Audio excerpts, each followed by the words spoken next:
business, like many of us, I'm sure you're feeling it. Business is hard, and now more than ever, you need to have a plan to keep your business not just to survive, but thrive. I'm Marcia Reiner. I'm a business growth strategist on a mission, and I've helped tons of small business owners to establish and implement a tangible plan that guarantees increased profitability and guides your growth. I want to share some strategies that I've earned and learned with you on today's Profit with a Plan podcast. But before we get started, I have something to share with listeners. I've got 5 ways to turn your business into one worth selling. And if you can go pick those up at my website at trajectorybiz, that's biz.com. And I'm really excited to have my guest on today, Robert Clinkenbeard. And Robert is the CEO of Radix Group and has offices all over Greenville, South Carolina, Phoenix, Arizona, and the UK. So he's an international guy. Great accent too. He is an entrepreneur, author, and senior leader in EO and a 4-time Ironman. He is a serial entrepreneur, having sold his $20 million company and now has several franchises, real estate investments, and a large peer group facilitation company in the US that raises, and while raising, holy cow, a large family. He is also a senior leader in EO and therefore understands the challenges we CEOs face within growing companies. And Robert helps business owners getting their higher business valuation, reinvigorate passion for their business, and extra time with family and friends, while growth of key employees and a company culture that adopts the vision as if it was their own, which is what we all dream of, our companies thinking their business is their own. Welcome, Robert, to Profit with a Plan. Thank you. Really happy to be here. Great. So I love the concept of your book, the Ironman mindset, because, you know, we business owners are killing ourselves, working like crazy every day, 6 days a week, 16 hours. And, you know, we need to balance that out and have a right mindset, right? So explain that to us. Yeah, no, absolutely. So when I was running my company out of Phoenix, you know, I've been running it for maybe 10, 12 years from scratch. And it was a large company. We had, 350 employees. So I think I'd finally got to a point, just through the help of mentors and coaches around me, where, I had some key leaders in the company just taking some of that pressure off of me. So I thought, well, I don't necessarily feel challenged anymore. What do I need to do to go out and challenge myself? I'm all about pushing the limit. So I started to do some triathlons, some smaller triathlons at first, and then eventually got sucked into doing Ironman races. And that's a lot of work. That's 20 plus hours a week at the peak. So here I am, as you say, I'm large family, another family. I'm a business which has all these employees working for me, but I'm trying to squeeze in 20 hours a week. So, when I started going through that journey, I thought, well, is there some book that I can write to be able to share my experience with other business owners, other entrepreneurs? Because, everybody has that challenge in trying to go through those different plateaus within their business. So I went on that journey and wrote my book, and I was inspired by my dad. He's a big book writer. He's written 4 or 5 books, and I thought, how nice would it be to make him proud, and also, and if he can do it, I can do it, right? Yeah, absolutely, absolutely. That's great. So, oh my gosh, as a business owner, pulling 20 hours out of our week to train is unheard of. I mean, what did you do to get that 20 hours? You mentioned you had key people in place. Did you let go of the control and let them run the business? I did. I just, I spent a long time choosing those right people to help the business. And then I just put, I set the vision, where we're going in the future. What's that Northern Star? What's that BHAG? And then I put the parameters around that journey we're going. Key performance indicators, set the goals every year. They were involved in that strategic planning. So once that was all set, then I just let them do their job. I mean, I purposely picked. That's crazy. You let them do their job. I know. I mean, I felt as though a number of years before that, for some reason, I had this light bulb moment that I was almost enabling people. And I think it was my ego, because people would come into my room. It was like a revolving door. And I think that I just loved being that go-to person to be able to give them the answers. And I thought, that doesn't make sense. That's not actually truly developing them as leaders. So I Mm. think from that moment onward, I started to change my mindset, just change my dialogue with them. And that was a real pivotal moment. I love that because, one of the things that I stress and coach to is having that CEO um, mindset. And it's not chief everything officer, it's chief executive officer. And that is a leader, not a doer. And so we all started our business wearing all 8 hats, trying to juggle everything. And, you got to a company with 350 employees and, you have to give up the reins and lead and allow them to blossom, and you get so much more out of your business than trying to go over and screw in this screw and twist that light bulb to, it's silly. That mindset shift of being the CEO really is a big jump. No, absolutely. And, I think a lot, a lot of people don't realize is that they almost feel as though they have to work longer and harder than other Yeah, people, their employees, because they almost have to somewhat prove themselves. But in reality, they're actually doing more damage to themselves because they're spending less time with their families. They're spending less sure. time in the gym or working out. They're not eating the way they should do. So that's eventually going to catch up with them. And you and I had a conversation before that. Almost that exit then is forced upon them because Yeah, something catastrophic will happen to them. Maybe they yeah. go through divorce. Maybe they go through some type of health issues. So why not take a step back and think, well, how can I really truly act as a CEO and delegate to people and figure out what I can do to really better my life? I think that's it. That's the work-life balance that we business owners don't have. We get into our business and we think, more is better and just keep chugging along. And, if I just make one more call or one more, work one extra day, stay a couple hours at night, it's damaging to us. And when you put out the actual hourly rate, you're working less than minimum wage when So you true. start doing that. So true. And to be able to take that shift and really think how I can bring people on, get them doing what I shouldn't be doing, and then let myself stay in that genius zone. I think that's the thing that many business owners can't fathom. Yeah, They that's so just true. And one of the things I do is when I go into companies and start that initial assessment, I'll look under the hood or figure out what's going on within the company. But one of the things I do is do personality assessments really, with a lot of the leadership team. And what that says to me is where are the strengths within the company? And how can I best utilize those strengths? I mean, a lot of companies have really struggled over the last 18 months with COVID, for and a sure. lot of people have had to go back to the grassroots. And, why not use that time to figure out where are the strengths within my company? Where are those hidden talents?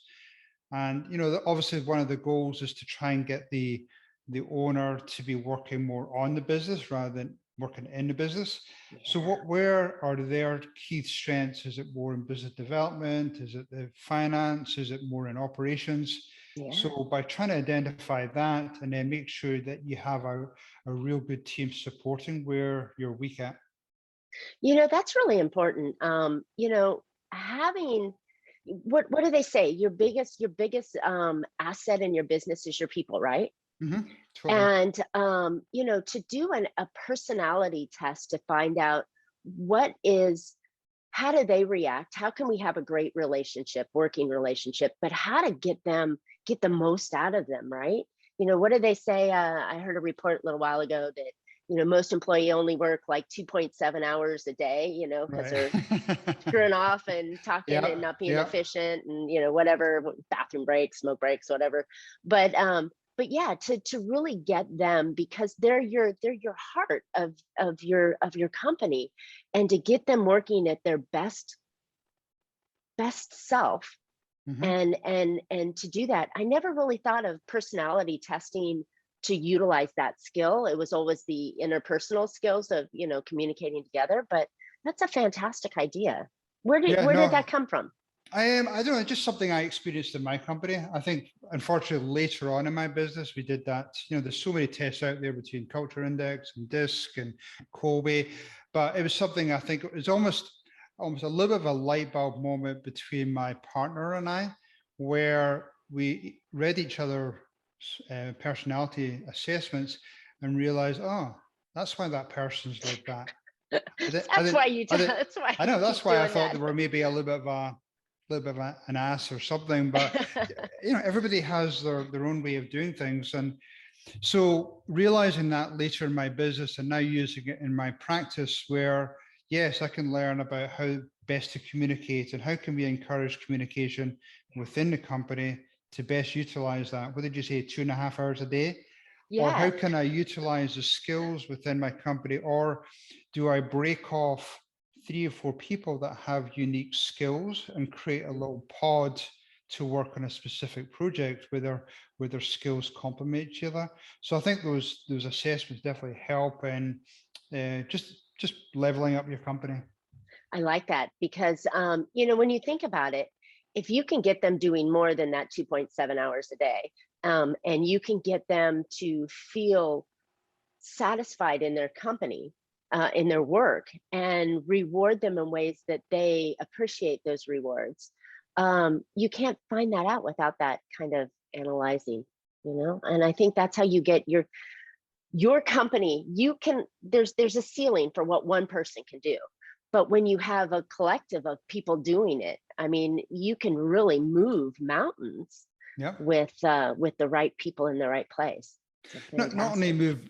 move mountains, but also if you're improving your retention Mhm. of employees from say an 80% to 90 plus.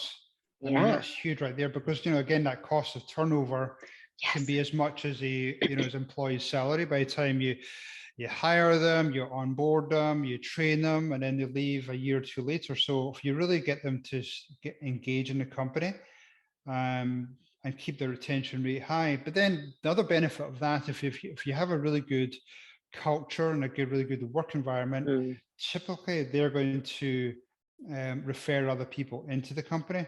We're all seeing the challenges out there with trying to get new employees coming in. But one of the Certainly. first questions I ask is, well, have you actually looked at yourself? How many people are being referred into your company? And if there's none or very few, then do you have a culture issue going on? Yeah, So that's yeah, interesting. I think, again, it goes back to your point you made earlier, where people are one of the biggest assets within your business. So yeah, take care of them, have a great benefit, find out their strengths. How can you enhance those strengths? I love it. I love it because yeah, that's I think that's the tool for the leadership. The Ironman mindset that we have, going on is to lead, and you have to have the right people to lead. So, Yep, it's so true. all right. So, what kind of businesses do you generally work with? What are I see the landscapers podcast back there, commercial landscapers, but are there any particular industries that you like to work with? Yeah, I mean, it's mainly service industry. So my Hmm. background is, obviously landscaping, but any type of service industry where, you're dealing with some great, blue collar workers. You're dealing with reoccurring revenue. Hmm. A lot of them have similar challenges, as just as you're dealing with people issues, lack of cash, maybe a, poor strategy, and one of the biggest areas is just that lack of discipline to execute. Yeah, So yeah. yeah, I just really enjoy working with people that are hardworking, trying to move forward in their business, trying to level up, and that's part of the reason why I moved to the States. Is when I first moved from Edinburgh to Hence Scottsdale, the accent. hence Awesome. the accent, hence the accent. Um, when I first went on vacation there, I thought, well, I must be doing something wrong here because here's all these people in Scottsdale that are beautiful houses, we're in great weather. And then I found out, well, this is their second or third house. And I'm Yeah. thinking, oh, I'm doing something wrong here. So I Right. started digging a little bit further and I thought, well, most of them are either high level executives or they're all business owners. So that's part of the reason why I moved to the States, because I wanted to level up myself. Gotcha. And then when I sold my business, I thought, well, how can I give back to that business community and help them level up? How can I get them to an exit or get them to a lifestyle where they're working on the business? I like that. And that's so hard when you get the service professionals together. They're so hands-on, right? And they're so in their business. How do you get them to shift out? What are some of the strategies you use to get them to stop, chasing clients and putting out fires? How do you get them to move and free up that time? Really good question. That's really difficult. I definitely, again, goes back to my Ironman mindset. I can be fairly convincing. So I definitely hold them accountable. But I think one of the first things I do is look at what does their structure look like? Who are the people on their senior or leadership team? And are there ways in which they could step up and do a little bit more? Do they have the right goals ahead of them? Do they have the right incentive plans? And yeah, just make them level up a bit so that, give them a vision of where the company's going. And that hopefully, it takes, I would say, a good 3 to 6 months for owners to slightly step back. But, I just set that vision for them. I just set them, hey, can you imagine now spending 2 weeks on the beach, or maybe 4 or 6 weeks over the year? And I'll start getting them to do simple things like blocking off time for vacation. And a lot of them have never had true vacation before. Because they're afraid the business is going to stop, right? Yeah. Who's going to work when I'm gone, right? Yeah. And I just share my experience where, again, I'm running this large business in Phoenix, and I used to take 2-3 weeks off to go back to the UK. I was still able to check in. I had a dashboard I can look at online, but leverage technology, find the right people, find ways in which you could still monitor your business and look at the 3 to 5 things that you could check in on a daily basis to make sure it's not blowing up. Right. I think that's it. When you have your business running, where it can run without you, then you have a business that's worth selling, right? Because it's moving and reacting. That owner dependency model of, it's my company and I'm the guy and gal, and that's not a business. That's just another job, I think. And you're trading your hours for your own paycheck. You got to have those things in place to be able to do that. And I love it that you go in and you say, okay, I'm gonna, not strong arm you, but I'm gonna convince you that this is the path that you need to take. And imagine, what would it be like to go do this, and that, and grabbing on their entertainment and ideas, because none of us got in our business to work like crazy. We got in our business because we dreamed of the ownership lifestyle of, I could go watch my kid play baseball in the afternoon, or I could take off and I could go to someplace when during the week or something. But then we get in here and we're like, I'm trapped. So I think that's a hard shift to really get them. And back to a point you made earlier, I mean, I think a lot of owners will have that mindset, it's all about me, I run this business like a tight ship. But a lot of them have a rude awakening when they go to a true exit, when their company goes to sale, and then buyers will say, well, who's your replacement? So immediately, if they don't have that key person in place, then their valuation will go down. So if they just planned a little bit more, like what you talked about, look at things way in advance, years in advance, and started to figure out, well, who's going to take over my company? Who's going to be that key person?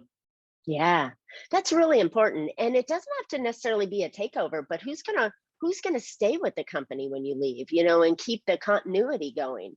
But yeah, I think I talk a lot about planning for the exit and what do you got to do to make a strong company. But I think that's the key piece is that you've got to make if you make it like you're selling your house, right? You buy your house with the resale potential in the future. So you get it all turnkey, and the turnkey is never involving the owner. If the owner can step back out of the business and have all the moving parts, moving on their own, that's a business that's worth buying. Yep. That's so Having, true. because nobody wants to jump into an anchor, No. a handcuff, and that's what we do as small owners, is we handcuff ourselves to the business and thinking, it's my baby and I can't throw it out. I've got to work harder. And yeah, it's crazy stuff. But I love your ideas of really getting in there and going to work on the business and getting those people in place to have good environment, good culture, and good ethics in the company that make people want to stay. I mean, this is right now in the economy today, there's all these people that don't want to work, or they don't want to go back to what they were doing before. They want that environment where they feel like they can work from home a couple days, or that they enjoy, because we just spent 18 months of reevaluating what I want to do. Yeah, that's so true. I mean, yeah. Sorry, go ahead. No, I was just going to say, so what are your thoughts on how to create that culture that makes the company desirable for people to come back to work for? No, I mean, you're right. I mean, there's a big term being used, the great resignation. And it's because, a lot of people are re-examining how they operated, how they, were in, what was the company they were like with before? Did they enjoy it? Did they enjoy the work? Did they enjoy the commuting? So yeah, you're right. A lot of people are either not going back, or they're trying to resist going back to the workplace. So yeah, I think, CEOs, owners of the company really have to carefully look at what type of work environment they have. Are they having company events? Are they taking their employees out? Are they having good incentives and are you salaries? Appreciating your employees? Yeah. Yeah. What are you doing to really enhance? Yeah. Are you giving them education? Are you sending them on courses? So there's so many different ways you can actually take care of your employees. And a lot of time owners don't even, they rarely do annual reviews. They rarely ask the employees, what do you think? What do you think? What do you want? And going back to the personality assessments, in there there's a section on, what truly drives that person. Mm-hmm. Is it money? Is it some other giving or charitable donation? Is it about the BHAG of the company, the purpose of the company? So, but you have to ask the employees that. You have to do surveys with them. You have to check in with them all the time. And I don't feel as though enough emphasis has been spent in that year. A lot of companies are now realizing that now and trying to catch up. But there's just needs to be some more time spent on the employees.